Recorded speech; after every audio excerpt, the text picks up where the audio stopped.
Independence and objectivity.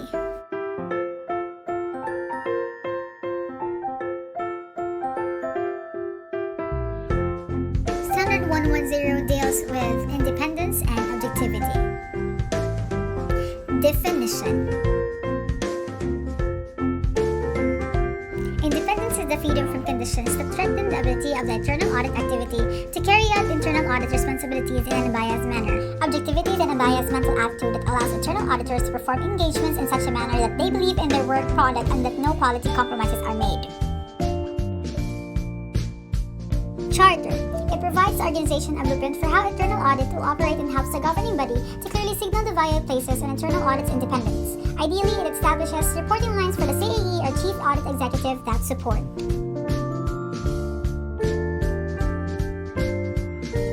Organizational independence and individual objectivity. The IAE must maintain organizational independence, and individual internal auditors need to maintain their own individual objectivity. Organizational independence. Independence is achieved largely through the organizational status of the IAA. The independence of the IAA is enhanced if it reports directly to the Board of Directors. Support from the Board. The Charter should list what the Board should do to help the IAA fulfill its duties. Access that the CAE will have to the Board. Add authority from the Board body text. From the Charter. To establish, maintain, and assure the company's internal audit activity has sufficient authority to fulfill its duties. The Board will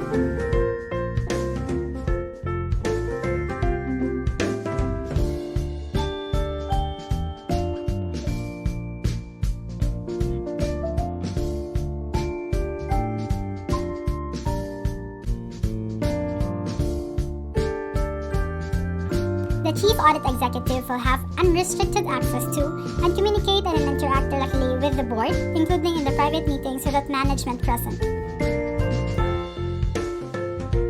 The Board authorizes the internal audit activity to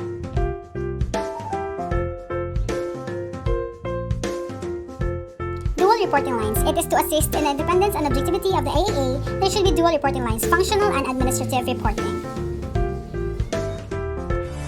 Hi, I'm Janessa. We are here to talk about Senior Management, Internal Audit Activity, Functional Reporting, Administrative Reporting, Audit Committee, and the Individual Objectivity.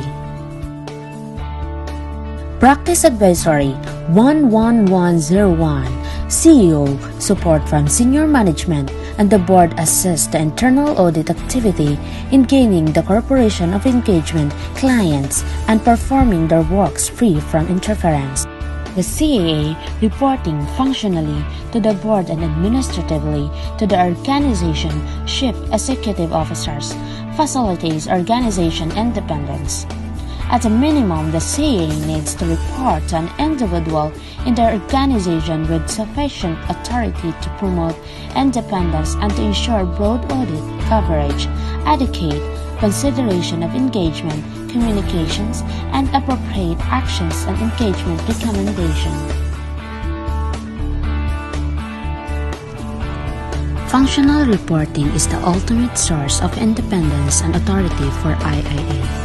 Standard 1110. The Chief Audit Executive must report to a level within the organization that allows the internal audit activity to fulfill its responsibilities. The Chief Audit Executive must confirm to the Board at least annually the organization independence of the internal audit activity. Standard 1110. Interpretation. Organization independence is effectively achieved when the Chief Audit Executive reports functionally to the Board. These are the examples of functional reporting.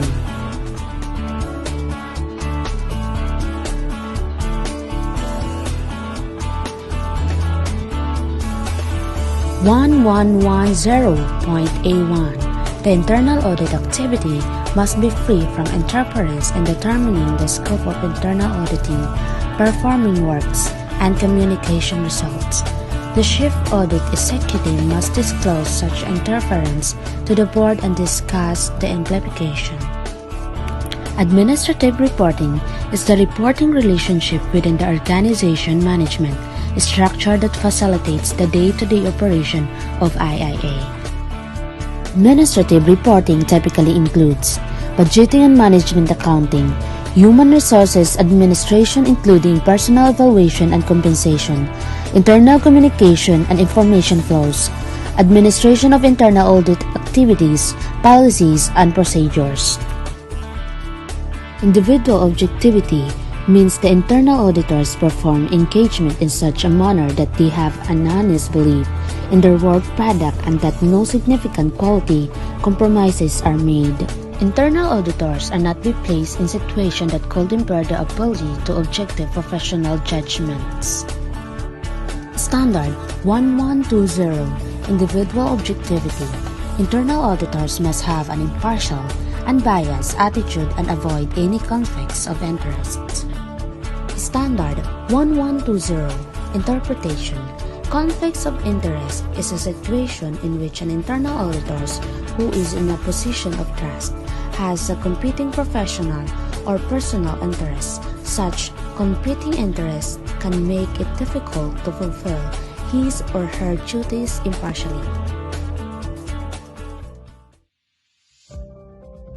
Hi, I'm Joy, and here's my report about the impairment of independence or objectivity. Standard 1130 addresses impairments to independence or objectivity.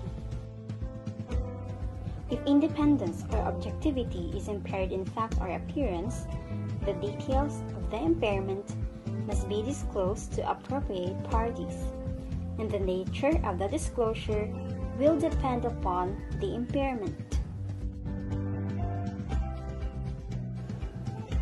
As to its interpretation, impairment to organizational independence and individual objectivity may include, but is not limited to, personal conflict of interest, scope limitations, restrictions on access to records, personal and properties, and resource limitations such as funding. Conflict of interest is a common cause of impairment of objectivity for an internal auditor. Such cause can make it difficult to fulfill his or her duties impartially, exist even if an unethical or improper act results, create an appearance of impropriety, and impair individual's ability to perform his or her duties and responsibilities objectively. Another common impairment is scope limitation. It is a restriction in the engagement that prevents accomplishing the objectives and plans. It needs to communicate it to the board. The CAE needs to consider whether it is appropriate to inform the board regarding scope limitations that were previously communicated to and accepted by the board. Addressing conflicts of interest. Any conflicts of interest in a consulting engagement should be disclosed to the client.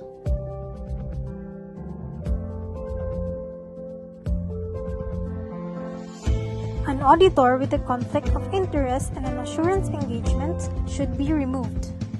Recommendations on objectivity. The internal auditor's objectivity is not considered impaired when the auditor recommends standards of control or reviewing procedures before they are implemented. However, objectivity is considered to be impaired if the auditor designs, installs drafts procedures for, or operates such systems. Auditing past and future work areas.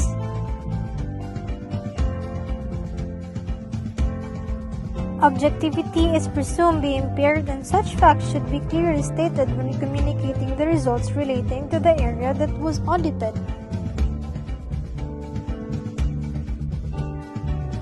Assessing operations for which internal auditors were previously responsible. Objectivity is presumed to be impaired if an auditor provides assurance services for an activity for which the auditor had responsibility within the previous year. Resource limitations. Without sufficient resources and funding, the IAA may not be able to operate independently and objectively. Assessing previous areas of responsibility. Objectivity is also impaired when auditors are auditing an area for which they will have future responsibility within 1 year after the engagement. Fifth, previous responsibility in non-audit functions. Internal auditors should not accept such assignments, but it is possible that management may insist. Non-audit function engagements. The CAE could minimize the impairment to objectivity by using a third party to complete the audit of that area. Internal audit's responsibility for other non-audit functions. First, internal auditors are not to accept responsibility for non-audit functions or duties that are subject to periodic internal audit assessments. If they have this responsibility, then they are not functioning as internal auditors.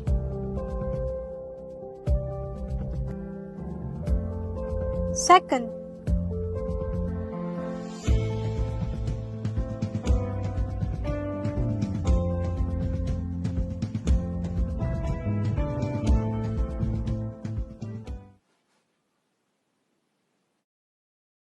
Hello, it's Miljane, and welcome to my topic. In this topic, you will know about consulting services, assurance services in previous consulting areas, perceived impairment, say disclosure to the board, policies to promote objectivity, and standards. Consulting services. From the Standard 1130 C1 and 1130 C2, that internal auditors may provide consulting services to areas over which they had previous responsibility, but the auditors must still act in an independent and objective manner. Any potential impairment to their independence or objectivity must be disclosed to the engagement client before the engagement is accepted. Assurance services in previous consulting areas from the Standard 1130 A2 that it is possible to provide assurance services in areas in which the internal auditor previously performed consulting engagements. Practice Advisory 1121 Perceived impairment, say disclosure to the board, policies to promote objectivity. Perceived impairment, that objectivity must exist in both fact and appearance. This means that internal auditors must avoid even the appearance of impairment. CAE disclosure to the board. The CAE will confirm at least annually to the board that the IAA is organizationally independent. The CAE will need to make certain that the IAA maintains its organizational independence at all times. The CAE will disclose to the board any interference with the IAA determining the scope of work, performing the work, or communicating the results. The last one is policies to promote objectivity. Job assignments should minimize potential conflicts of interest. Jobs should be periodically rotated so that relationships do not develop between the auditor and the auditee that might impair the auditor's judgment. A strong QAIP will help ensure the organizational independence and objectivity are part of the culture of the IAA. Practice Advisory 1121 Individuals can be employed as part of an audit staff on a temporary basis and later return to another department, operating unit, or subsidiary of the organization. These assignments can run from very short engagements, such as 2 or 3 weeks, to extended time periods that can last from 2 or 3 years. Review of internal audit work results before the related engagement communications are released assist in providing reasonable assurance that the work was performed objectively. And that is for today. Thank you for listening.